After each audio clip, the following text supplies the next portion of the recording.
Hey guys, Matthew LaCroix here. Today I wanted to do a special kind of video, something truly unique to my channel, a combination of an awareness campaign for an ancient site, as well as new startling information that most people have probably never heard. Today's show was inspired by the need to take action. It was a site that many know that I talk about frequently. For those who have watched my channel often, this is a site that is dear to my heart. And for those who are new here, I'm going to provide a little bit of an overview at first to explain the significance of this site, to catch up everybody at the same level. That way, once you see what I'm going to share in terms of the urgency of why I want to create a campaign of awareness, is that there are truly disastrous things going on right now at the city of Eridu. And I have photos halfway through that are really going to highlight that. But in order to really grasp the significance of this, for this message to be heard, we really need to have a little bit of history and an understanding of why Eridu is so important and why this campaign and this information is so important. So I hope you enjoy some of this. I put a lot of work into creating this campaign and creating an understanding of what Eridu is. So for those who don't know, Eridu is in the Fertile Crescent of Mesopotamia. It's at the near the confluence of the Euphrates and Tigris rivers, where it empties into the Persian Gulf. Now, this was where supposedly everything started. This is where civilization was first lowered from kingship down from heaven to create the first city on earth, where everything from metallurgy to astronomy to understanding physics to animal husbandry to growing massive agricultural crops using rivers and so forth. The birth of civilization began here. And I have a map just to highlight, to show where Eridu is in location to other ancient Mesopotamian cities. But we're going to do a little bit of background. We're going to do a little bit of history, and you really get into this to try to understand why this is so important. So thank you so much for joining me. And I hope that you can understand the importance of this place and help this campaign that I'm trying to create here. And I have more information as we go along. So to start, this is an artist's rendering of what Eridu likely looked like back in antiquity, well over 10,000 years ago, completely contradicting what our modern history books are telling us based on so much evidence that we're going to get into in a minute here. But basically, just imagine when you see this depiction that an ancient city built in a pure spot of perfection to create a civilization on the banks of these fertile and very important rivers that connected to all different areas. Iran all the way up to Anatolia, Turkey, down to the Persian Gulf, which then leads you all over to Egypt and around the world. So that's why this is such an important spot. And this depiction shows these famous reed boats that they used to use in a lot of the channeling in the areas, because there were reeds growing all over the place. And you'll see why that's important as we go along here, because it's indicative of this region. So moving along, because I have a lot to cover here, we have to try to understand a little bit of history of Eridu. Now, the most important part of Eridu, arguably, besides the city, is this single mountain that stands out in the middle of nowhere. It's the only elevated spot in miles and miles and miles in this open desert. And this mountain was an ancient temple, one of the most important temples literally in the world, known as Ea or Abzu Temple. And because Abzu was a term for the underworld, and Ea was a god of that underworld ocean, god of fresh water, god of magic knowledge, god of the oceans. And he was banished to the underworld based on a lot of different reasons. That is a complicated story.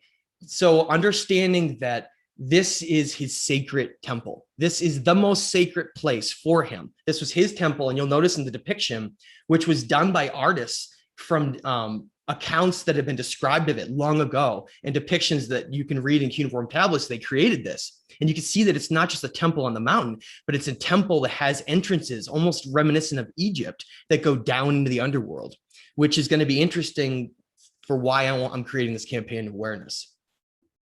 This is a depiction that's been done, you can find on Wikipedia, of what these temples looked like, how magnificent and how well built they were. And this is the temple of Ea Abzu on the hill that we'll get more into, but that's essentially what these temples looked like on the mountain and on top. Now, for those who don't know this information as well as others, I wanted to start by sharing one of my favorite tablet readings that describe Eridu and why it's so important. Most people have heard of the Sumerian king list. So I didn't want to use that as a reference, but that's obviously another one you can use to see the city and why it's important. You can also use the Uruk list of kings and sages as another tablet that mentions it. But in particular, this is going to be Eridu Genesis. This city, Eridu mentioned as the first city, can also be read in other tablets as well. So keep an eye out for that reference, because it's every time you see a cuneiform tablet from Mesopotamia that's been uncovered from the Ashurbanipal library or libraries in Babylon, this Eridu is always the first city that is shown as being on Earth created. And so I want to read just a little part from Eridu Genesis. Basically, when the royal scepter was coming down from heaven, right? Kingship, same as the Sumerian king list. The august crown and royal throne already being down from heaven. The king regularly performed to perfection the august divine services and offices, and laid the bricks of those cities in pure spots. The firstling of the cities, Eridu, she gave to the leader Nudimmud, who is the name, Nudimmud was the name for Ea or Enki. The second, Bad Tabira, she gave to the prince and sacred one. The third, Larak, she gave to Palisag. The fourth, Sapar, she gave to the Galleon Utu. The fifth, Sharupek, she gave to Ansud. So these are literally demigod kings that are ruling these cities, that essentially they were given designation by the Annunaki, the hierarchy of it. And so this city is the very beginning of where it started, okay? Now, a little bit of history into this site. The Eridu and the main city complex started to be excavated in the late 1800s, about 5 years after the Ashurbanipal library was found by Austin Henry Layard in 1848. So this site was just being discovered after they had been trying to figure out where these ancient cities are. And this depiction, though, is basically the last time that it was visited by archaeologists. This is the Oxford University, and this is Eridu circa 1946. And they're out here doing excavations, research, checking this out. And basically we get to see what it looked like. And here it is, another picture from that time when the university came. Oxford came and took these photos and explored the site, and they found incredible artifacts. But that's why this whole story is bizarre, and why we're going to get into why this is so important, this campaign. But this is what they found. And this is in the British Museum still today. And it shows that they found this ancient tablet depicting a king of Ur III, Amar Sin. And he was a king of Eridu, and it's housed in the British Museum. Now, here's the wild thing. Those pictures taken in 1946, they supposedly excavated until 1948, and then all work ceased. So they found these incredible tablets, found the ancient city of Eridu mentioned as the first city on Earth, and then they decided to cease all archaeological digs. The entire area was abandoned, okay? And if you don't believe me, get ready for some of the photos and some of the evidence I'm going to show for that, to show that this is perhaps the greatest conspiracy of any ancient site in history. This is the beginning of what I hope is going to be a campaign to protect this site and bring in archaeological digs from nations all around the world so it can be fair and honest, and try to truly uncover and find what these treasures are that remain. And you'll see some of those treasures in a moment. Now, let's jump forward. Here we are. This is 2021. This is what you're going to see if you go on Google Maps right now and type in Eridu in Sumer. This is where your first place you're going to go to. Now, I kept a map in the top left just as a reference guide for people, and just in case they aren't familiar as we go along where this is. But basically, one of the things you'll notice if you look at the map is Eridu is actually set apart a little bit from those rivers. Now, that's important to understand, because notice that Uruk and Ur and Lagash and Babylon are all located in the confluence of those rivers now, okay? Or at least this is the Fertile Crescent map from, say, circa 4,000 years ago or so. But look at Eridu. It's quite a bit further away, isn't it? That shows you how much older that city is to all the others. Because, and as I'm going to get into, my hypothesis is that the Euphrates River and Tigris used to flow in different areas, okay? And that's why Eridu is set apart. So this is the city center of Eridu. This is where commerce was, government. This is where the markets were and the temples. in terms of libraries, not the temple of Ea, but the other temples for general worship, and the libraries were here. Okay, this is where they were located. This is the only part of Eridu that's ever been excavated by archaeologists. That was when Oxford went there, and when we had some other archaeologists from Iraq and I think Germany were there, and they did do some digs there, and they found those artifacts. That's where those came from. But then all work was abandoned. I will point out that there are other sites in this, and as I was talking about earlier in the video, that were never even looked at. So it's a bizarre symbol at the bottom there. For anyone looking at this, I would love if you could send me your opinions on what that ancient symbol that almost looks like a dragonfly or an arrow. But I'd love theories on that for anybody who's dug into that. But here you can see the walls of the ancient city, and we have photos of that as we go along to show this on the ground. But basically, this is what it looks like today. Okay, notice. I'm going to say this again, but this is like the highlight of this: no infrastructure at all, no roads leading to it, really. No fences, no one's studying it. It's just left abandoned in the middle of the desert. And that's the whole point of why this campaign is being done and why I'm showing this.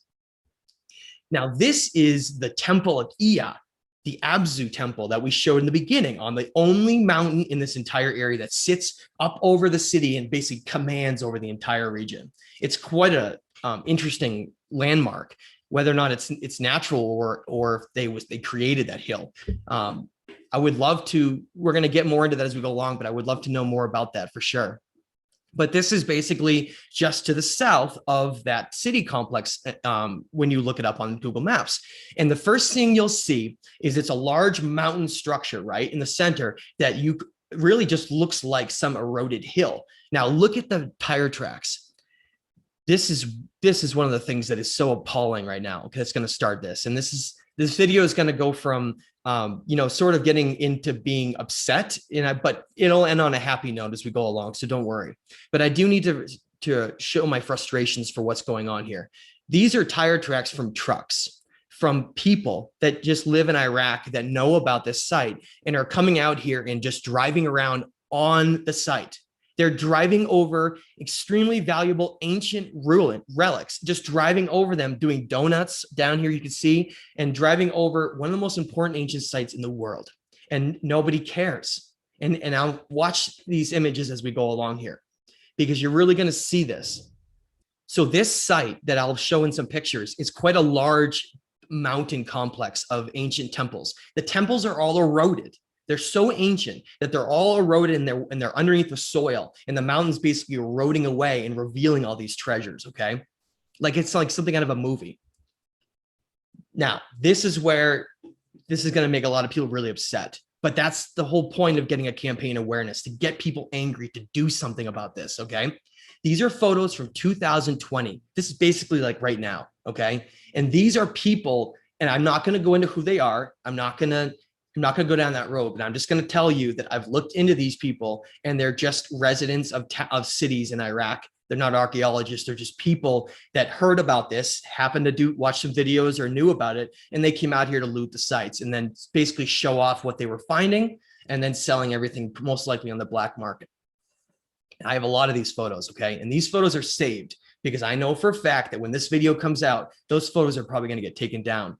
So these are captured now for everyone in the world to see what is going on in Eridu right now, in the state of this site. This is the temple of Abzu Ea right there in the distance, okay? That's what it looks like from afar as they're approaching it. And there's just sort of jogging towards it, this group of 6 people, okay? And they're going to the site, and they all share photos of what they found. Now, here's when they come up to the remnants of Eridu, some of the walls. You can still see, look at that. Notice, yet again, I'm going to point out one more time, look at the perimeter of the site. What do you see? Do you see any fences? Do you see any kind of areas that are blocked off because they're studying it or uncovering it? It's very obvious to anyone, regardless if you're interested in conspiracies or suppressed information. It's right here in front of you. This is 2020. This site is sitting here completely right in the open with no work that's been done on it, and it's just being looted. That's it. It's just being looted right now. Who knows how much has been stolen? You ready for this? It gets worse. This is those individuals going up the temple mountain and showing all the remnants of things eroding down. Some of those aren't rocks, or some of them are carved stone. You'll see, the mountain was much larger and it's been eroding over thousands of years, and it's revealing all of these treasures from these temples because terrible catastrophes have happened here and basically destroyed everything. And we'll show more as we go along here. The photo in the bottom left, anyone who knows me and has watched my channel knows I've used that a million times. I love that photograph. That photograph is showing the edge of the temple complex coming up the mountain, and part of the temple walls coming out of the ground with like what looks like almost vitrified rock and burned rock on top from some kind of a catastrophe. Now, look at this other photo in the background. That's a photo they took. They're standing at that spot, and they're walking up to the top of the temples. I just wanted to give a reference for that to show what these people are doing right now at the site. Notice no work has been done. That photo is at least 10 years old in the bottom left. Nothing has been done except what you're about to see. Just some of the things they started to find, right? Oh, just some cuneiform writing in an ancient tablet right here, unearthed and not cleaned off yet. Pottery, ceramics, more important than some people might know. Pottery and ceramics were symbolic of when the priests would go up to these temples and give offerings. They would sometimes place precious jewels inside, sometimes place things like sage and other sacred herbs. Very important for offerings. There are pottery pieces strewn all over the place, just sitting there, and they're showing this because they're like, look at this, right? We're going to pick all this up. Look at what's right in front of you, standing out of the ground. You can't see this at any ancient site, basically anywhere in the world. These places have all been somewhat protected and are looked at, even if they haven't been fully excavated for one reason or another, sort of like Tiwanaku and Pumapunku in Bolivia. But this site is completely different. It's just abandoned, deliberately abandoned. Now look at this pillar in the top left of the screen. That's a pillar, part of the temple pillar right there. You can see the markings in it. That's an actual temple pillar from the temple of Ea. Now, this is going to blow some people's minds and really make some people angry and also make people curious. These are two photos they took on the temple, and you can see temple walls and tablets strewn all across this area where probably was an entrance to one of the temple entrances, which is why these are all over the place. And look at the cuneiform tablets all over the ground in pieces. Stories, ancient stories about our origins, our history, the gods coming down, the very beginnings of everything. And they're just being picked up by people and sold on the black market for thousands of dollars to secret private collections like the Skoyan collection. And then we'll never hear about them again because these are demonized tablets. And even if they were to make it out, because of the significance, and we're going to get into this, the significance of Ea Enki, what he plays in history as the serpent god, the god of the underworld, right? Pitchfork, trident. Think about that. He became demonized. And that's why this site is the way it is. It's a twofold thing. One, because of the church. Supposedly this may be the biblical Eden. Okay. This is where the Enki, the snake, was worshipped. This is Ea's most important temple in the world, right here. So is it any coincidence that this was completely abandoned and is left to looters right now? On top of that, it predates all of history, supposedly. It's the first city. It could be 50, 100, more than 100,000 years old. If you were to add up the Sumerian king list, all the different ages of kings, this city may be over 200,000 years old and likely rebuilt over time, which is what that more primitive brick is on that you see in the other photos. But this site is truly important. And if you look at the screen, I haven't even talked about the other part yet. Besides the atrocities of these tablets just being taken away. And by the way, you could fit these together because that tablet would be part of other broken pieces. And that's how you would get the story. But these are most likely going to be sold in fragments, separated, and no one's ever going to know what it really says. Yes, those are seashells on the right there. Think about that for me. And look at that. It's not just a few seashells. They're strewn across the site. Okay. Now, if Eridu predates what we think of as the Younger Dryas, the last ice age, when the Laurentide ice sheet in North America creeped all the way down past into New York City area, all across the country, and all these ice sheets in the Northern Hemisphere basically melted from a massive coronal mass ejection or some incredible event, there is always talked about in these tablets, the Atrahasis, nearly Epic of Gilgamesh, nearly every tablet that discusses the flood tells it in the same way. And they state that a wall of water from a tsunami basically came over the land and destroyed everything, okay? And this area is near the Persian Gulf. So if you think of an enormous amount of water flooding in, coming both from the Black Sea and the Mediterranean, as well as from the Persian Gulf, from two different sides converging, it would make sense that if this was a kind of a convergence zone, that these shells would end up getting stuck up here. That's truly incredible thinking about that. So those are likely shells from before the Younger Dryas, and really prove the Younger Dryas catastrophes, and that Eridu is one of these antediluvian pre-flood cities of antiquity, which is why this is so important. Now, this is going to make people really upset.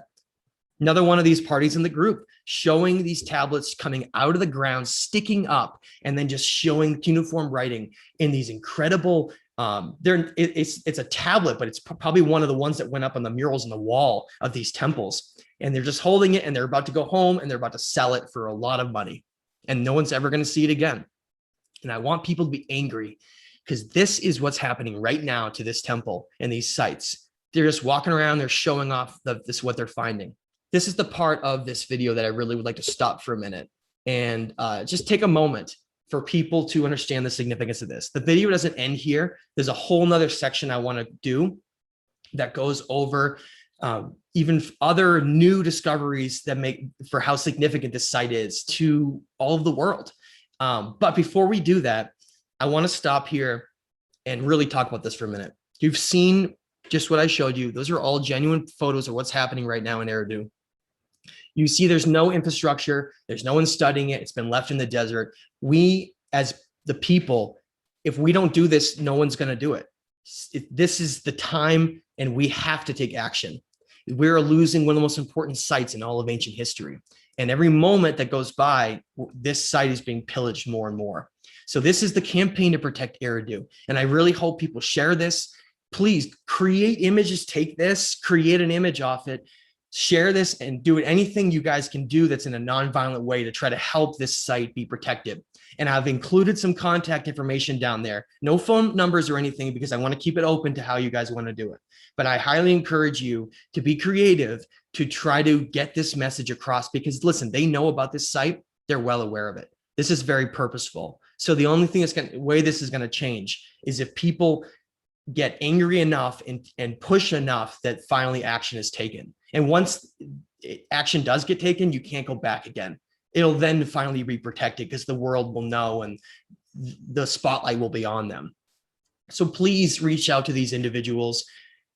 Please be creative and help out in any way you can to try to save this incredible site, even if it's just sharing this video or telling others that this is going on. This site right now really needs our help. So as stewards of these great libraries of the earth, it is our responsibility to protect what is being lost, so that we understand everything from where we come from to who we are and where the first cities on earth were built and where it all began.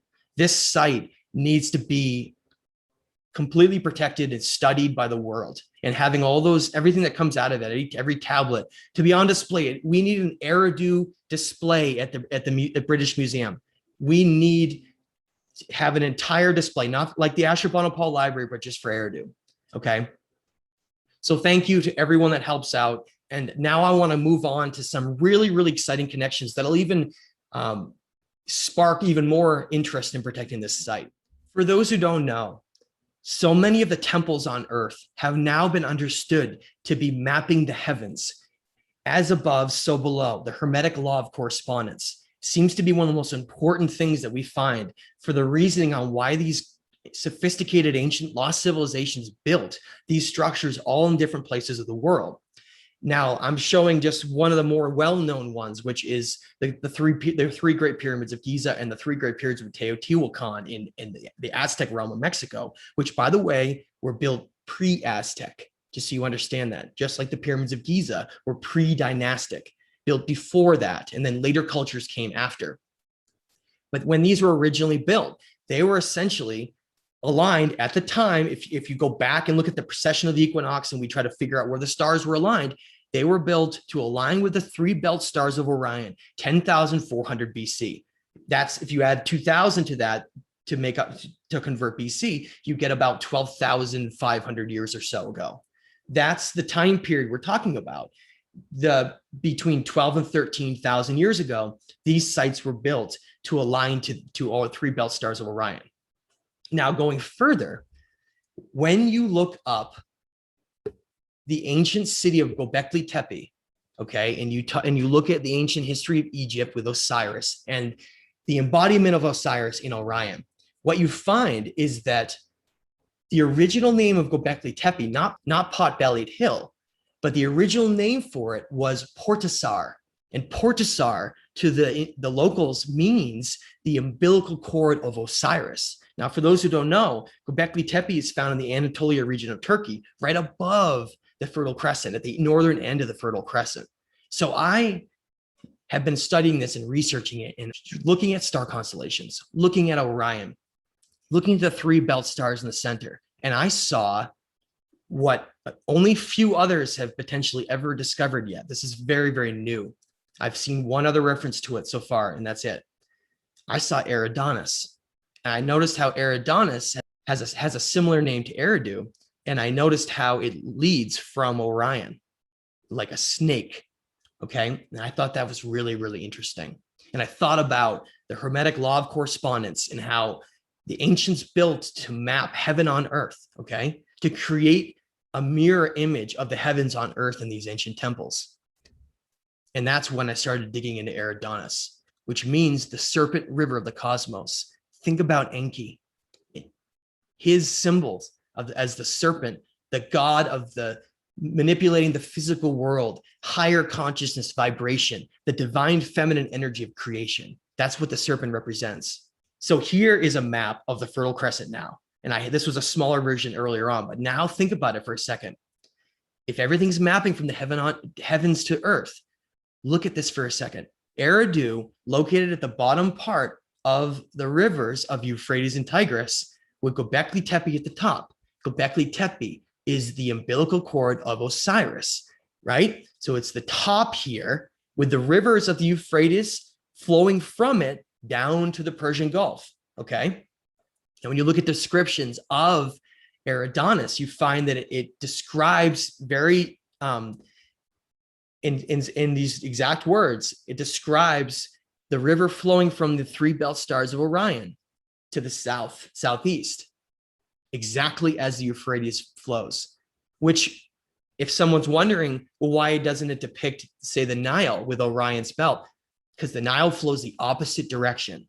And we'll get into that a little more as we go along. But that's the evidence to show what I believe is an ancient connection of the stars for Eridu and the significance of the Euphrates River with Göbekli Tepe. And I theorize that because when you read things like the Atrahasis and how the Ajiji before humans were clearing the lifelines of the land, I don't think it just means for agriculture. Lifelines like the lifelines of Eridanus to connect that energy. Okay, that's why this area was so incredibly fertile. And so I believe that these rivers used to have the Euphrates probably mirrored exactly the constellation of Eridanus more than 10, 12,000 years ago. Now, here's the Mulapin. This is an ancient cuneiform tablet that came from the libraries of Babylon. Now, one of the incredible things that comes out of tablet 1 is it talks about the southern path of Ea containing 15 stars or constellations.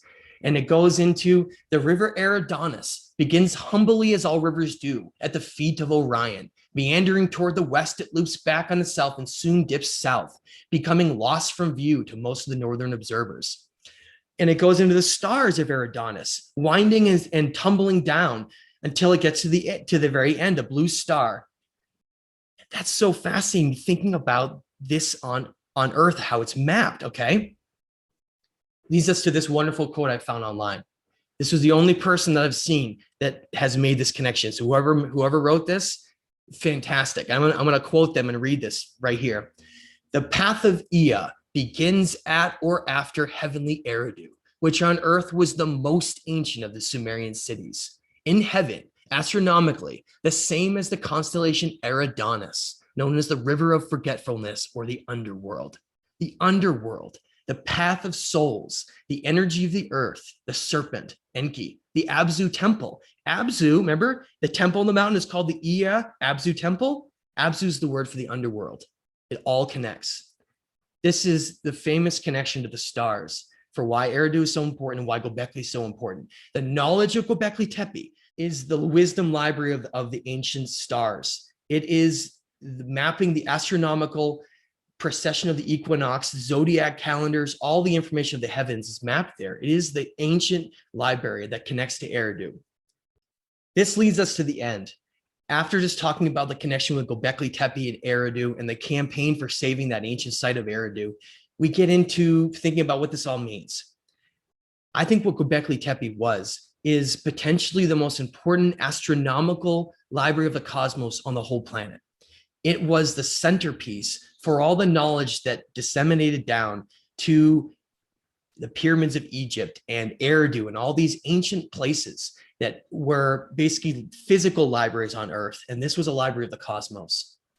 And Göbekli Tepe was mapping so many things, so many constellations, but really what it was mapping was the different ages of man, the energetic changes of the ages of man, the rise and fall of consciousness. Just like the Maya said, consciousness goes through stages. We are reaching the age of universal consciousness when we'll no longer be bounded by the third dimensional material world, but will rise above to truly understand what we really are. And as you can see here, this is just a rough depiction of these 12 ages of the zodiac. And they represent a 2,100 year cycle each, coming to the great year, which is over 25,000 years. And that great year signifies what they were essentially mapping. And here is the point where, if you see where the sun is on the left side, we are going from the age of Pisces to the age of Aquarius. That's why all of this is finally becoming known again. We're moving to a time of a golden age, but we're in that transition, and the transitions are always difficult to go through. So I want people to remember why these sites are so important and why it's so important that we preserve them. So please help me support the campaign to protect Eridu. Get this information out to as many people as possible so that this site can truly be saved and be studied by people all around the world so that we can get a hold of these tablets. If enough public awareness right now is on this site, then whatever is potentially excavated in the future can hopefully not go into some Vatican library in the darkness somewhere. And we can have it to study it, to be able to understand these ancient stories that connect us so much to our history, to understanding who we are and where we come from and how we're connected to the stars. Thank you so much. I hope everybody enjoyed this show. My name is Matthew LaCroix, and my website is thestageoftime.com. My YouTube channel is my name, Matthew LaCroix. And I encourage you to check out my books, The Illusion of Us and The Stage of Time. And check me out on Facebook and Instagram. And I hope we can share this message, okay? Get it out to as many people and preserve this incredible site of Eridu long into the future.